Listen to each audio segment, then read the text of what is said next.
Hi guys, I hope you're all doing good. I'm trying here to finish reading what I had started before in a video of YouTube that I published in my channel as Saida Muhammad or Saida Siddiq. You can't find me there. And today I'm reading this chapter, which is about human rights and modernity. We make a living with what we get, but we make a life with what we give. In his serious and objective approach to human rights and modernity, Sven Linguist warns the contemporary conscientious in a very specific terms regarding the extent of the shadow of genocide in modernity. He states, "You already know enough, so do I. It's not knowledge we lack. What is missing is the courage to understand what we know and to draw conclusions. If we are to follow linguists, we need an interpretation of history that looks at the past from an array of geographical and historical point of view. Its more comprehensive vision of modern history and of the crisis of modernity that will provide us with an all-encompassing landscape in which human rights need to be taught. Having as a background this vast landscape of the disaster of modernity, the Universal Declaration can be seen as a response to all modern crimes in which widespread massacres of civilians were involved. The genocides and crimes against humanity committed during the First and Second World War should all be taken into account, as well as the genocide that occurred once the Universal Declaration was proclaimed. And looking at the entire history of modernity, the conquest of America and the colonization of the Third World should also be adopted as part of the panorama of absolute cruelty that the moral fiber of the Declaration opposes. We citizens of the world at the dawn of the 21st century should understand ours as a post-conquest human rights culture. Perhaps in this way, the universal appeal of the Declaration would come as a result not only of the world constituency of states that have signed its text, but also from the ecumenical jurisdiction of the victim of modernity, from which the Universal Declaration seeks inspiration and breathes in times of globalization and neocolonialism. Human rights as a product of modernity are hugely successful in terms of number of treaties and ratification activities of international human rights bodies, expansion into new areas such as relation between private actors, and the real progress achieved in areas such as the abolition of the death penalty. At the same time, several contemporary developments may, in the long term, erode the concept of human rights as developed since the Age of Enlightenment and undermine support for it. Three challenges are in the foreground. First, the decline of state power, in particular the phenomenon of fragile state and the negative impact of weak state institutions on human rights, such as the prohibition of torture. Second, the utilitarian challenge to the validity of core human rights guarantees, particularly in the context of the war on terror. And third, the loss of empathy as a precondition for recognizing the rights of others, even if they are our enemies. Third, though the Human Rights Declaration is basically intended to be universally implemented, it has been politically manipulated by the powers of the North as a means of exercising domination over the third world countries. After the dismemberment of the Soviet Union, the United States of America became the sole political power. Liberalism and capitalism became consequently the global principles of the New World Order, making the end of history according to Fukuyama. On the other hand, and according to Samuel Huntington's theory of the clash of civilization, the American Quarterly Foreign Affairs in summer 1993 theorized the principal conflict of global politics would occur between nations that belong to different civilizations. Huntington identified 7 of these nation civilizations, among which is Islam, alongside the Western civilization. As a matter of fact, his cultural conception of the Islam as a religion and his understanding of the Muslim culture is connected with economic, social, and political situation, which could have an impact on his positions. Moreover, Huntington considered Muslim culture as non-developed economically, socially, and politically. However, he emphasizes more on cultural effect as it has more impact on the understanding civilization. That's why when he says cultural, he includes civilization that is a cultural entity. He considers a civilization as the highest cultural grouping of people and the broadest level of cultural identity people have, short of that which distinguishes humans from other species. In addition to this, Samuel Huntington argued that it's defined both by common objective elements such as language, history, religion, customs, institutions, and by the subjective self-identification of people. He openly explains his conception of the culture by giving examples from the reality. He states that people have levels of identity. For example, a resident of Rome may define himself with varying degrees of intensity as a Roman, an Italian, a Catholic, a Christian, a European, a Westerner.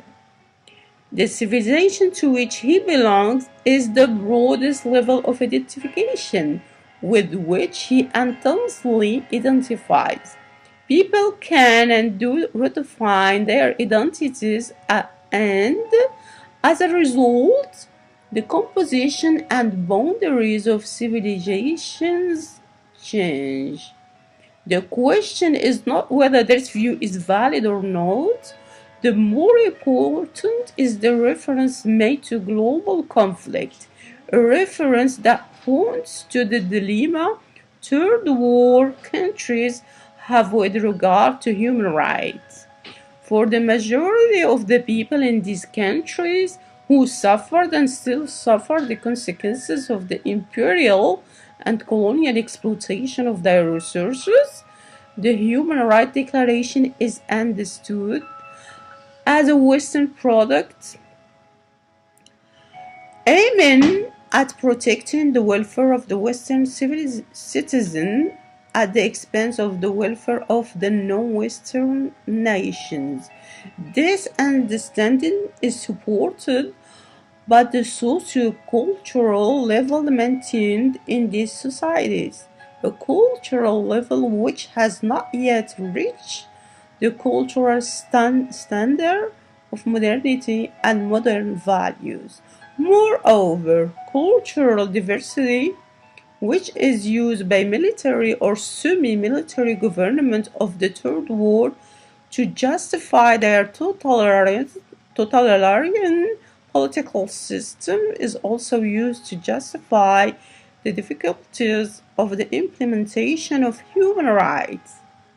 In addition to this, Jose Manuel Barreto exposed in an interesting article titled Human Rights and the Crisis of Modernity the horrors of the Second World War, in particular the real hell of Auschwitz, which are usually seen as the background from which the Universal Declaration of Human Rights emerged.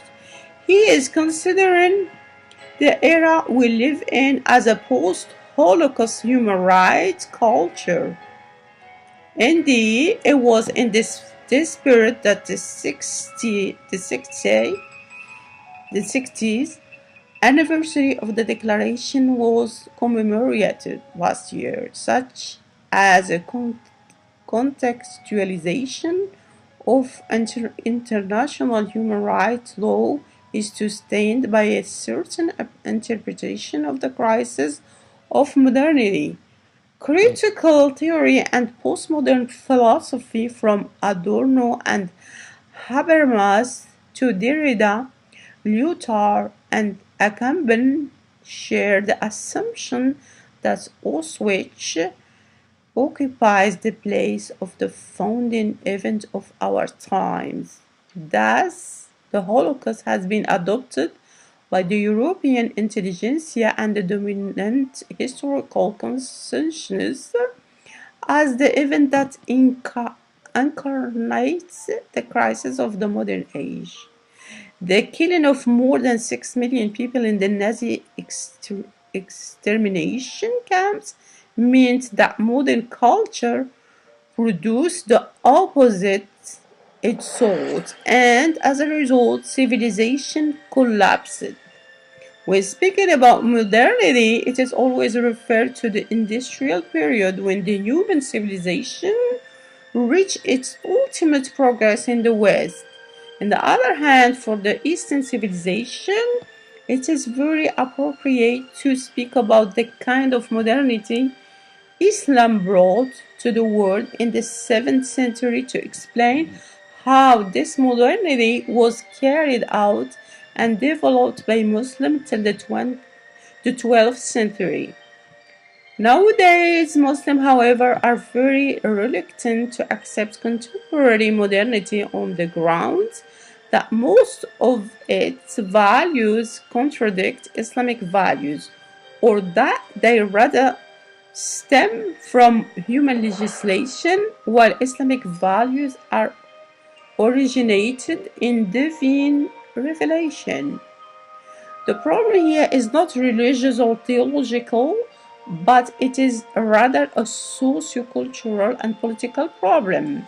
Nevertheless, this concept was introduced to Muslim countries through colonization with the use of military power. As modernity concept was imposed by force to traditional Muslim societies, the assimilation of this concept was always and still is perplexed. It is that of the colonizer and the master, the enemy and the teacher. Modern Muslim thinkers are unlike their ancestors, torn off between hate and admiration. enmity, and love. In this context, modernity is desired because it is practical, but rejected because it represents threats to traditional identity.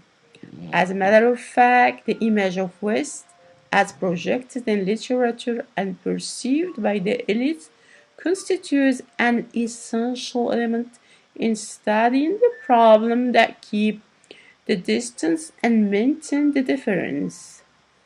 All the political regimes in the Muslim world, on the other hand, seem to enjoy a mutilated modernity and a modernity without a rationality, as that is a reference.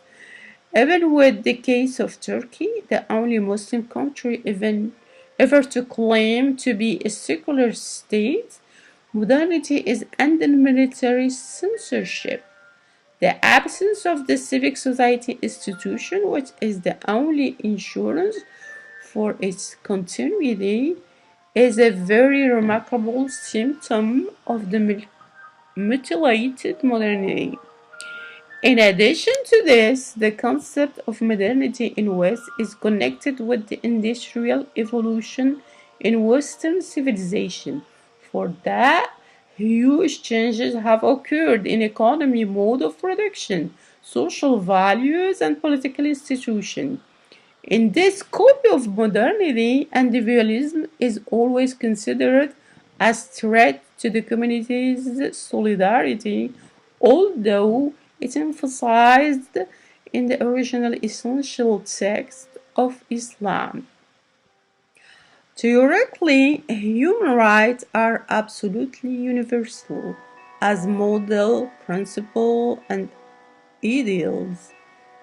But in reality, things are different as political practice in most Western countries has not yet reached that level of universality. On the other hand, Islam as a religion is also ideal, universal, and also very human, but the socio-cultural and political situation of most Muslim countries does not allow the original message of Islam to be decoded. The world needs to change in order to reach the high level of the model principles of humanity.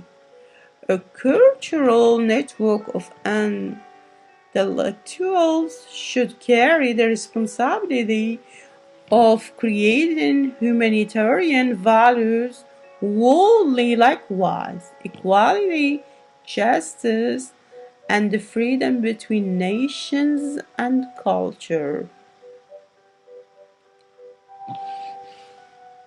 That was about human rights and modernity. I'll stop here. I wouldn't go further because here I see a new chapters. So I don't want to start new chapters today.